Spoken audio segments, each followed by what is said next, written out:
Okay. The first part of my talk will be a very, very short introduction to the method of receptor imaging. More has been told during the last years, and you can find in the web the talks of the few last years, and the method is published in detail in the method volume of brain mapping edited by Arthur Toga and John Masciota. But nevertheless, a few words how to do receptor visualization and receptor autoradiography. The first thing is we do a post-mortem MRI of the brain. Then we, during autopsy, we remove the brain. And the brain must be unfixed, no chemical fixations. It must be a fresh brain. And the post-mortem delay is normally below 24 hours. And then we cut the whole brain into big slabs, because we cannot freeze a whole brain without getting cracking artifacts or so. And the slabs are deep frozen in isopentane at -70, mounted on the chuck of a huge cryomicrotome, and then we cut this slab in 20 micrometer thick sections. And all the sections are mounted on glass slides, and section 1, 2, 3, 4, 5, and so on is used for the demonstration of different receptors. And in between, we have a section for myelin staining or for Nissl staining, so that we have groups of nearly neighboring sections which show different receptor cytoarchitecture, myeloarchitecture, a true multimodal approach. So we have, in a very tiny brain regions, up to 20 different modalities to study this brain region. And how we do the receptor binding, there is a pre-incubation step where we rehydrate the frozen section and remove endogenous substances like transmitters or drugs, and then a main incubation where we incubate the sections in buffer solution with tritiated ligands. Each ligand is binds specifically to a receptor, to a specific receptor binding site.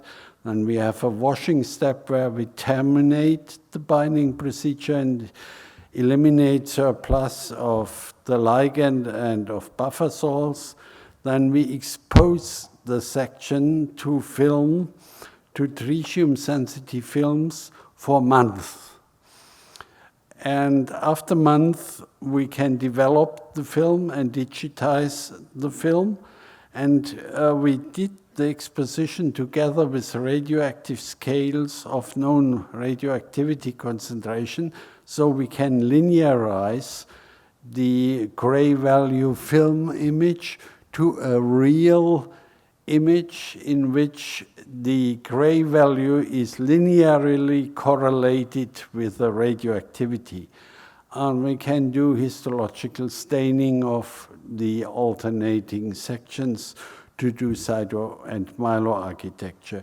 And we have labeled major transmitters for glutamate, including ionotropic receptors or the metabotropic glue, our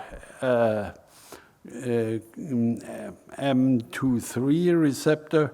We have labeled different GABA receptors, different acetylcholine receptors, noradrenaline, serotonin, and dopamine receptors. So you will get a paramount picture of the receptors in all brain regions we have studied. And this radioactivity concentration can be calculated into true receptor densities in femtomole per milligram protein by a simple pharmacological relation, which is shown here. So with that, I will stop the methodical introduction, and we will come now to the question, are the receptors equally distributed over the cortex? This would be the regional homogeneity. Are they equally distributed throughout a single cortical area? This would be the laminar homogeneity. And I can say that both cases are not found in reality. We have a considerable interregional inhomogeneity and interlaminar inhomogeneity. First example, the amygdala. Very often in functional imaging papers you read, we found that and that in the amygdala. There is no thing like the amygdala. The amygdala is very inhomogeneous and has many subnuclei. And here in this image of an post-mortem 4 Tesla study, you can see parts of the amygdala, the basomedial, the basolateral, and the lateral nucleus. And on the right side, you see it also, and we have studied in exactly the very same brain the receptor distribution in the amygdala. You can easily project the receptor image to the MR image of the right side. Red means high receptor density, blue means always low receptor density, and the other colors according to the spectral sequence that are intermediate densities. And you can see that the basomedial nucleus has an intermediate receptor density, the basolateral a very high receptor density, and the lateral nucleus a relatively low receptor density. And this is the muscarinic M2 receptor. When we study in the next section, about 20 micrometer away from the section, you see the GABA-A receptor, and the distribution is completely different. You have a basomedial intermediate to low density, basolateral very low density, and the lateral nucleus with an intermediate density. And also within the nuclei, you see some trends to further subdivisions or trends of receptor distribution. And here the NMDA receptor. So each area of the cortex and each subdivision of an area of the cortex shows a different expression of the densities of different receptors. And I got the idea derived from music that areas which should interact should have a similar tuning, like an orchestra in which different instruments play a partiture.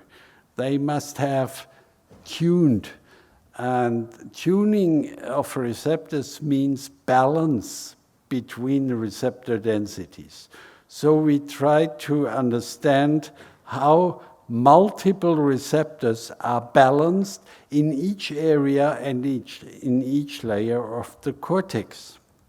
Oh, sorry. One example, the hippocampus. The termination fields of the famous trisynaptic pathway in the hippocampus show distinct regional and laminar expression patterns of different glutamatergic receptors. For instance, the perforant path to the cornu ammonis and the molecular layer of DG is one of the segments of the trisynaptic pathway.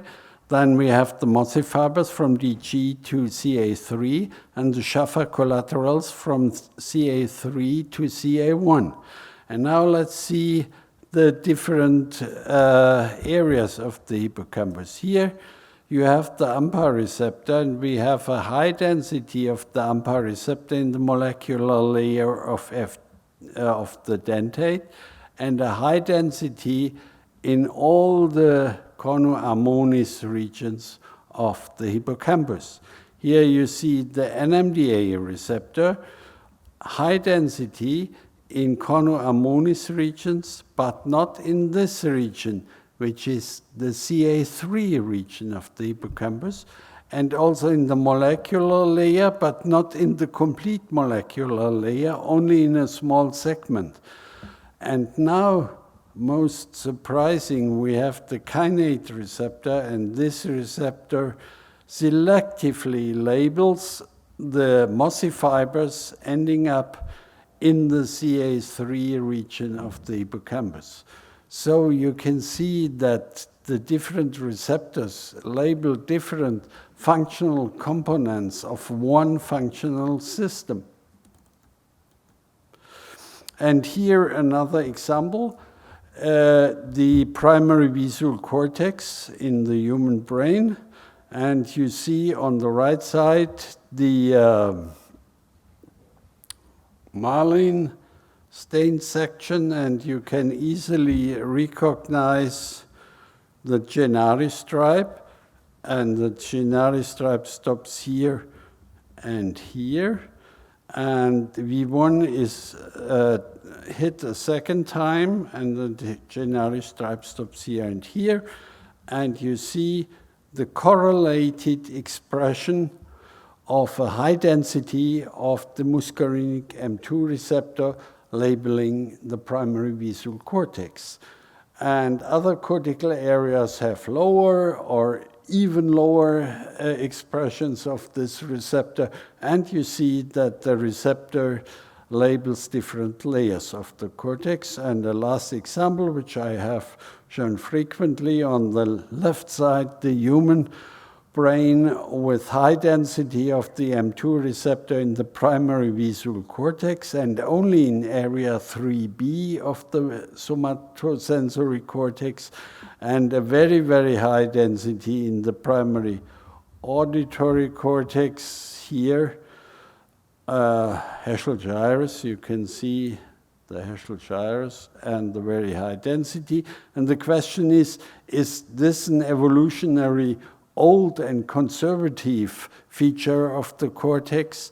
Yes, it is. On the right side, we have a macaque brain. I have blown up the size of this section to approximately the human size for easy comparison. And you see here the area 3B of the primary motor cortex and the primary auditory cortex with a small Heschel gyrus. Now, you have heard this morning a lot about the anterior cingulate cortex, and Nicola already mentioned that there are also differences in receptor density. When we look to the kainate receptor, glutamate receptor in the rectangular area, you can see that this receptor, high densities, lower densities, intermediate densities, help to delineate area 33 from 4 different areas of area 24, and you see also the border to 32. But this is only one receptor, so if we add other receptors like the noradrenaline alpha-2 or the acetylcholine muscarinic M2 receptor or the dopamine receptor, we can confirm these delineations based on multiple receptors. Now, the regionally specific endowment of the brain with transmitter receptors. And here I come to the tuning between the different receptors. Each neuron in the cortex expresses multiple receptors. It gets a lot of afferents, mainly on the dendritic branching, and then it expresses the receptors for different transmitters. So each neuron gets input from different transmitter systems and expresses different receptor types for each of the transmitter input. That means if you want to characterize the receptor situation in the brain, you have to take into consideration as many as possible different transmitter receptor types. And that's what we do with creating the receptor fingerprints. The question is, are the receptors specific, which we show, or are the receptors non-specific? To test this, we have created, together with Wolfgang Wurst from the Helmholtz Center in Munich, conditional knockouts of simple receptors. And these conditional knockouts will help us also to study the mechanism of this tuning. If we take away in the adult cortex, after normal development, therefore conditional knockout, if we take away one receptor, we can see how all the other receptors are balancing this removal of the one receptor. And here you see, for instance, that this is indeed the case. On the left side, lower panel, you see the wild type, WT. Up you see the KO, where we have the conditional 5-HT1A receptor knockout. And there is nearly no receptor above unspecific background labeling in the cortex of this mouse. And on the right side, and this is even more interesting than the specificity of our method, on the right side, you see the wild type and the expression of the noradrenergic alpha-1 receptor, which is not hit by the conditional knockout. And you see that this receptor is tuned in the KO mouse to higher levels. This gives you the impression that the alpha-1 receptor tries to compensate something which occurs when you remove one receptor.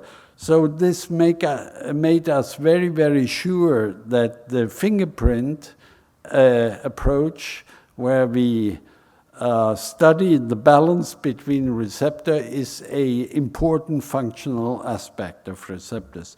Here you see, for instance, the alpha-2 receptor on the right side and the muscarinic M2 receptor on the left side in the primary human visual cortex. And you can see that both receptors are found with highest concentrations in different layers.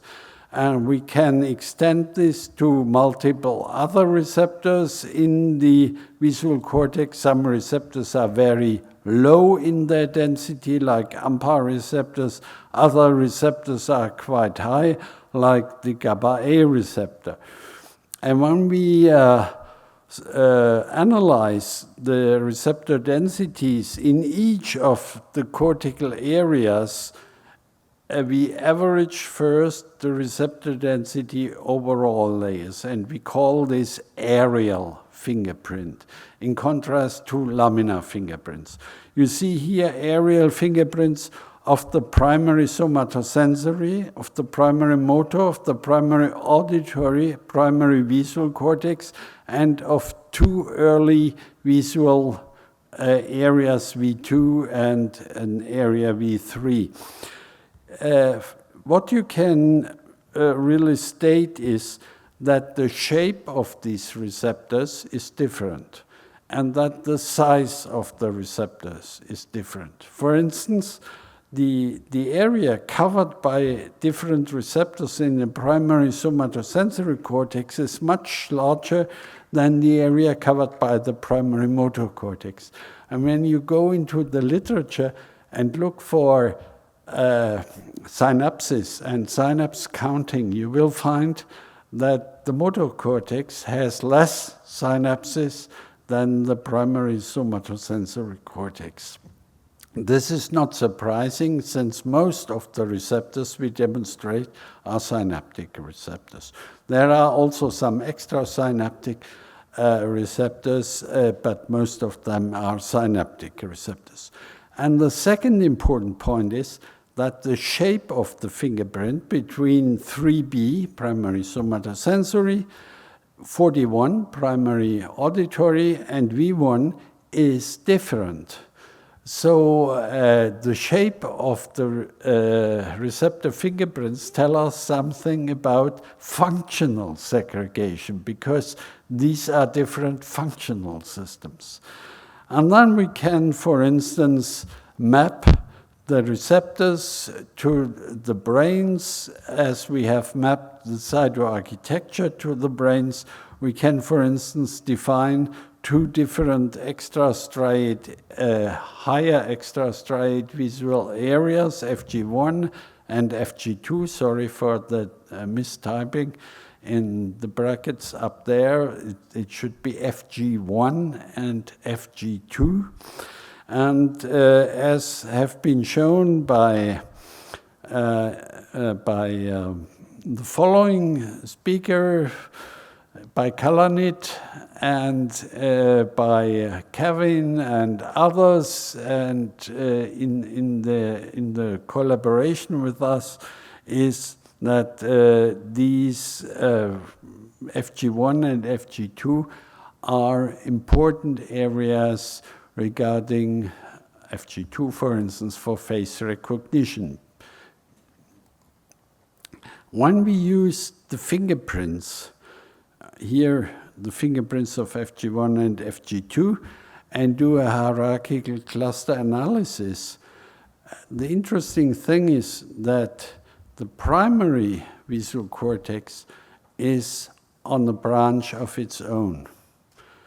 And the secondary early visual areas like V2, V3V, V4 cluster together, and they sit on the branch which also has FG1 and FG2. This is the ventral visual stream. And the auditory areas we have analyzed sit on a completely different branch, and also the somatosensory areas.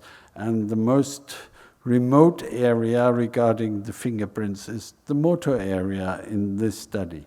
Meanwhile, we have also studied the areas of the dorsal visual stream, and they sit on an own branch. So ventral and dorsal visual streams can be separated if we go into laminar receptor fingerprints.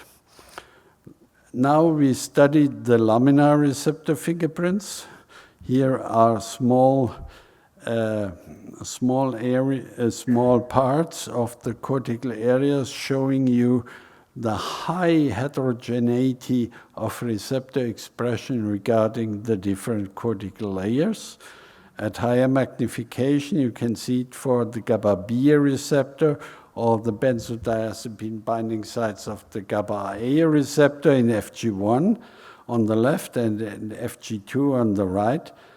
And for instance, the NMDA receptor, which is much higher expressed in the supragranular layers of FG2 compared to FG1, or the 5-HT1A receptor, which is also expressed at higher density in FG2 compared to FG1. And then we started to map the receptor fingerprints of 44 different cortical areas. These areas can be roughly subdivided into two groups. Into one group, which has been reported as members of the default mode network, and into another group, which is not included in the areas of the default mode network. If you see these receptor fingerprints, they are based on absolute receptor densities, and you cannot really recognize what is the contribution of the low-density modulator receptor. But if you do a normalization, you can also see these low-density modulatory receptors, and we use normalized fingerprints to study the segregation of receptor fingerprints between cortical layers. And what you see here was a bit surprising for us. It is an absolutely clear separation of supragranular fingerprints from granular fingerprints from infragranular fingerprints. So blue is supragranular, and you see 44 areas indicated, and they all cluster together. And you see granular, red, and infragranular, the same areas, but their fingerprints are segregated. Now, when we look at the default network, on the left side is an image reproduced from Buckner et al. 2008, and on the right side is the same image, but we have inscribed our measurement points for the fingerprints and the areas on this default mode network.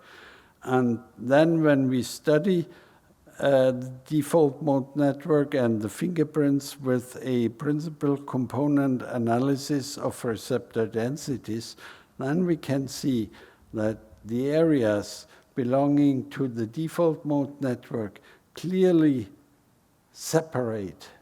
build a separate cluster from the areas of sensory cortices or of higher multimodal cortices. For instance, in dark blue, you see three areas of the primary sensory cortex, V1, 3B, and area 41, auditory, which is apart from the default mode network. You see the visual cortex with early visual areas of the dorsal and ventral pathway, which is light yellow, also completely apart from the default mode network. So this seems to be, for me, an interesting approach to the concept of default mode network. You know a lot about connectivity, structural connectivity, functional connectivity, and what else in the default mode network. But the question is, what is behind? What is the molecular machinery which drives the separation in default mode network? And as a second last image, I would like to show you this here, an analysis and discriminants analysis of the densities of all receptor types between default mode network and non-default mode network areas. Red is default mode network, non-default network is shown in black, and this is highly significant, this difference between the receptor fingerprints in these partitions. And a very, very interesting result, it's only two weeks old, I think, about 2 weeks old, is the correlation between cerebral metabolic rate of oxygen consumption in the default mode network and the ratio between AMPA and GABA-B receptor densities. And you see that in the default network, that's the red line, and the areas are labeled also in red, is that these two variables are negatively correlated, whereas in the non-default network, which is sensory cortex, higher multimodal areas, there is no correlation. And if we study AMPA and GABA-B areas separately in the default and non-default network, you will see that the AMPA receptor density is negatively correlated, but the GABA-A receptor density is positively correlated, and there is also a positive correlation between GABA-A receptors and sensory and higher multimodal areas. So there is some molecular distinction regarding the cerebral metabolic rate of oxygen consumption behind this concept of default mode networks and non-default mode networks. And I hope I could demonstrate that there is a general rule that the receptor expression in supragranular, granular, and infragranular layers is completely different. Now, the next question to solve would be how this different expression of receptor tuning in the three different layers confirms and correlates with the columnar concept of cortical organization. Thank you very much.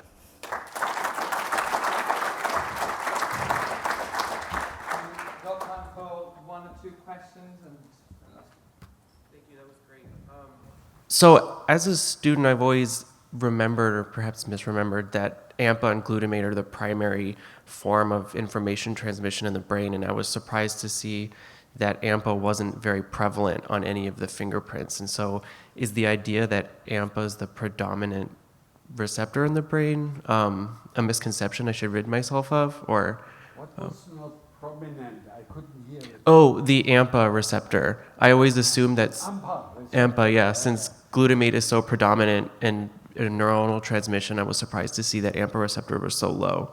Yeah. The AMPA receptor is by far not the receptor with the highest density, especially not in the primary sensory areas.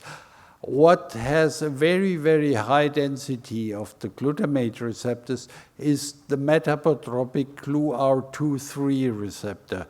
This receptor has a density which is about 1 order of magnitude larger than the AMPA receptor.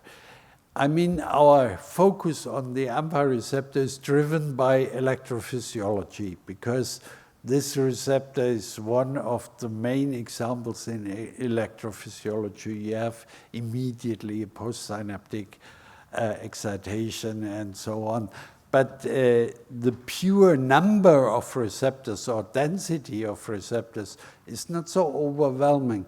But this does not mean that it's not an important receptor. It can be extremely important and drive the excitation. One more question? Really amazing data. Maybe what excited me the most was when you showed that there was an upregulation of other neurotransmitters in the absence of one in the knockout. And I was wondering if you had any data that would speak to whether that's a developmental phenomenon or whether that might be a compensatory phenomenon that could even happen in adulthood. Thank you for this question. It's clearly a compensatory reaction because it is a conditional knockout. So we have no knockout of 5-HT1A receptors during development and during young ages. And then at a certain point of age, let's say at 90 days postnatally in the mouse, we knock out the receptor by a single dose which turns on the Cray mutation and turns off the receptor. That's what I was hoping you would say. That's really new. Most people study what happens if you have a complete knockout.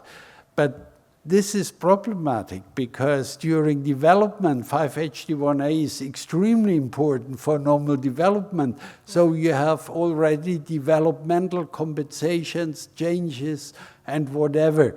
And here we study directly what happens if in the adult stage, under normal conditions, you knock out one receptor.